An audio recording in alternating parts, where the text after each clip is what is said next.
Alright, let's get into another series of projects. What I'm going to be doing with this group of planes is taking random film footage as I move through. They're going to be different planes, but I'm not going to make them individual projects for the YouTube because there's not enough people watching the videos to make it worthwhile. So the analytics are really poor. The amount of time that I put into filming everything and editing is not going to really benefit anybody because no one watches anyway. So for this group of planes, they're all similar, so that it kind of makes sense that way to consolidate everything. Anyway, let's start off with a really nice plane. It's a dado plane. It's got a nicker right here. It's got its own individual wedge. The nicker is set vertically. Then it's got a skewed rabbit plane. That's the foundational design of it. And then it's got a skewed wedge. There's a skewed pocket, and it's got a blade. And then it's got this adjustable thumb screw right here, and that operates the foot.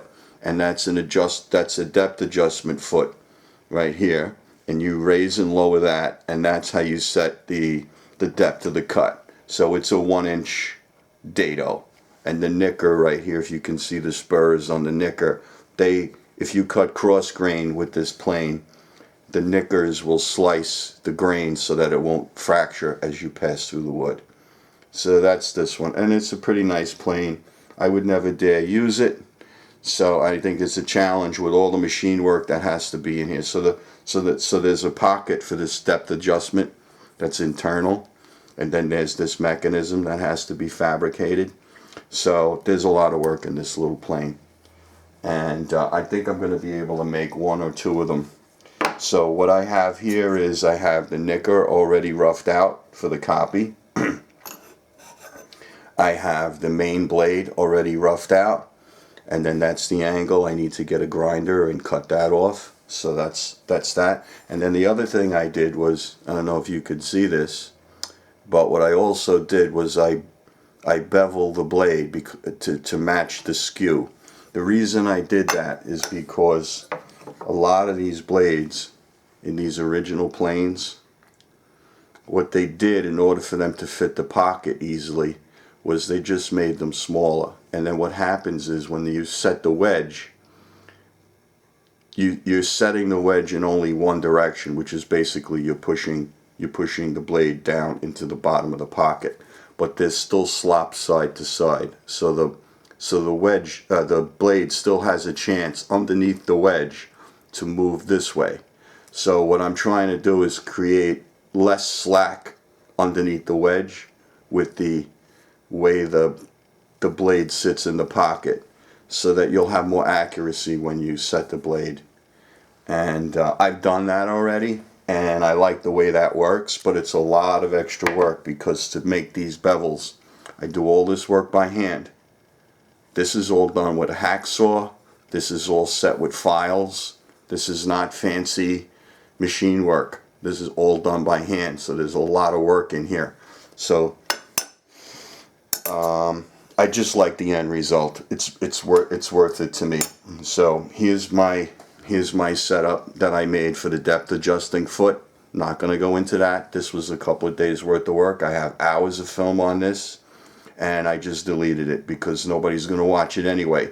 So you guys are just going to miss out on all the work I did to create this. So that's just the way it's going to go from now on.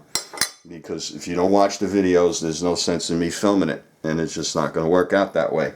So here you go. So that's that one. Okay. And then I have this one. This was an off cut, so I'm just making like a 3/4 skewed rabbit plane out of this one. So this one's almost done. I got the ends laid out. See right here's the layout line. So I'm just going to cut this, but I'm not going to do that until I have other blanks, because it's a big setup for me to bring everything outside and set up a compound miter box.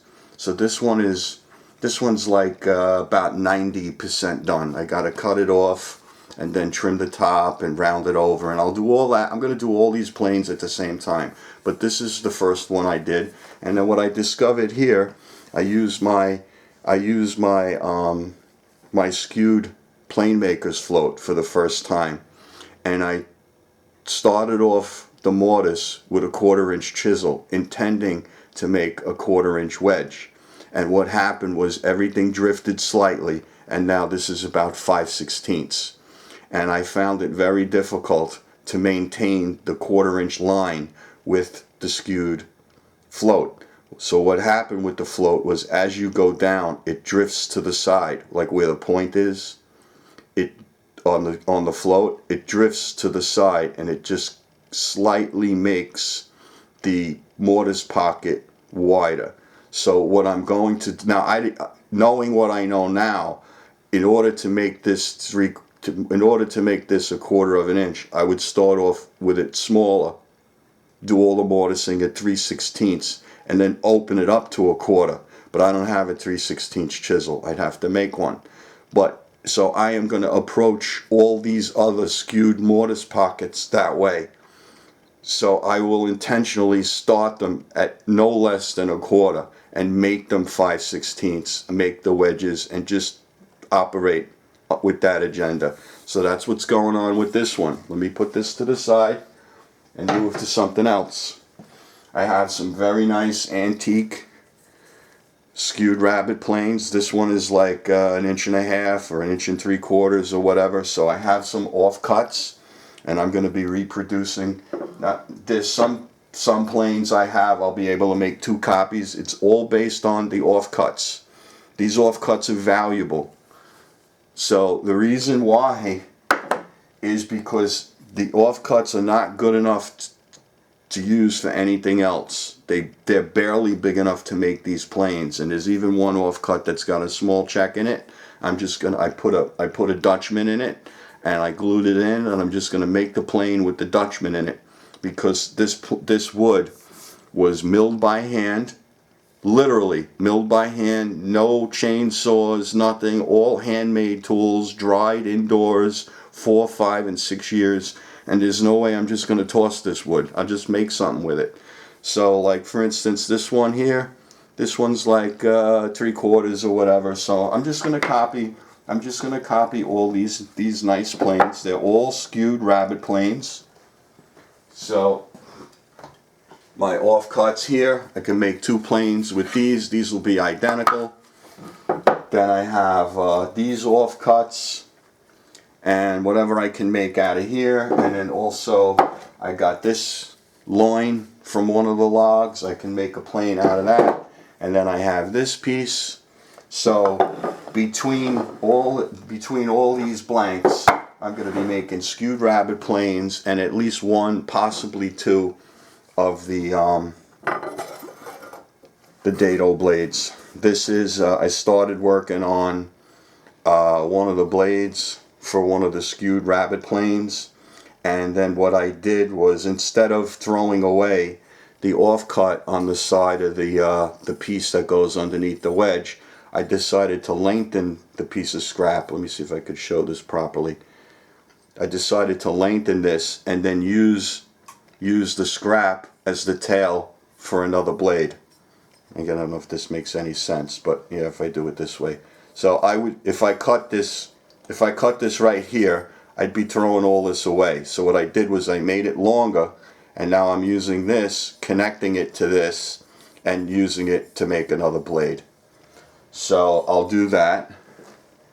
And then I have some cutoffs here from much older plane projects, and what I'm going to do is I'm going to consolidate this. So this has all been milled on one face, perfectly flat by hand, with winding sticks and everything, jointed one edge, got all 3 pieces are the same. So what I'm going to do is I'm going to calculate the smallest, I can rip the smallest piece, and then I'm going to use the compound miter box, and I'm going to do the compound cuts, including the wedge pocket, and then I'm going to laminate everything. So there will be no mortise work on this plane, and it's going to be a composite of older wood they're not even from the same tree.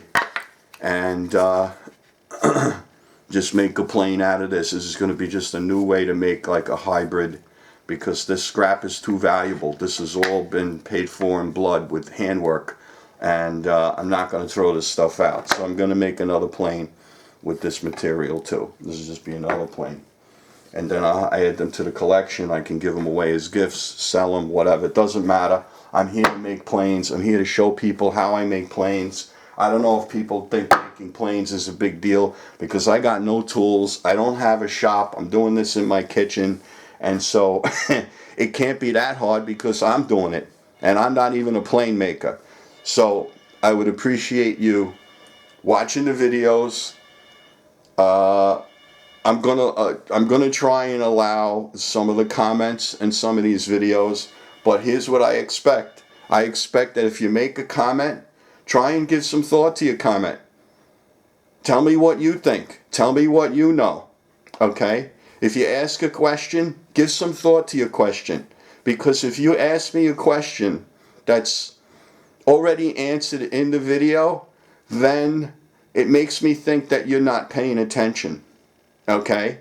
And so it's very difficult for me to respond that way, because I'm trying to give you the kind of detailed information that you just need to take for yourself to make another plane on your own. Okay? So what you're doing is you're moving everything backwards by asking me a silly question.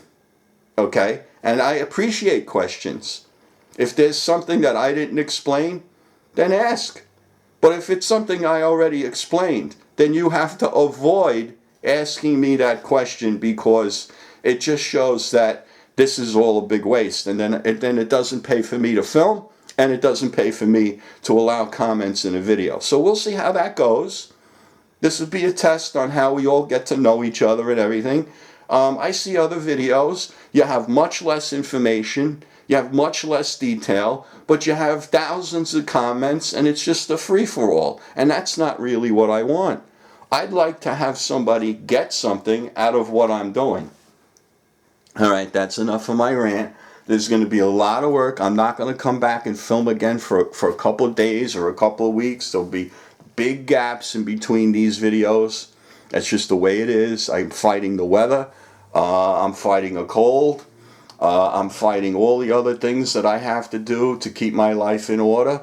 And I don't have a permanent setup with any of my tools. So every time I go and do something like set up the miter box, it's a setup, it's a big cleanup, it's a lot of noise, it's a lot of carrying and moving things. And then I have to make sure that I have enough things to make it worthwhile to set up the miter box. So I'm going to be working on about 7 or 8 planes all at the same time and trying to consolidate everything. And they're not going to be 7 or 8 individual projects. It just doesn't pay. It'd be a big waste of time. So everybody, you guys have a good day.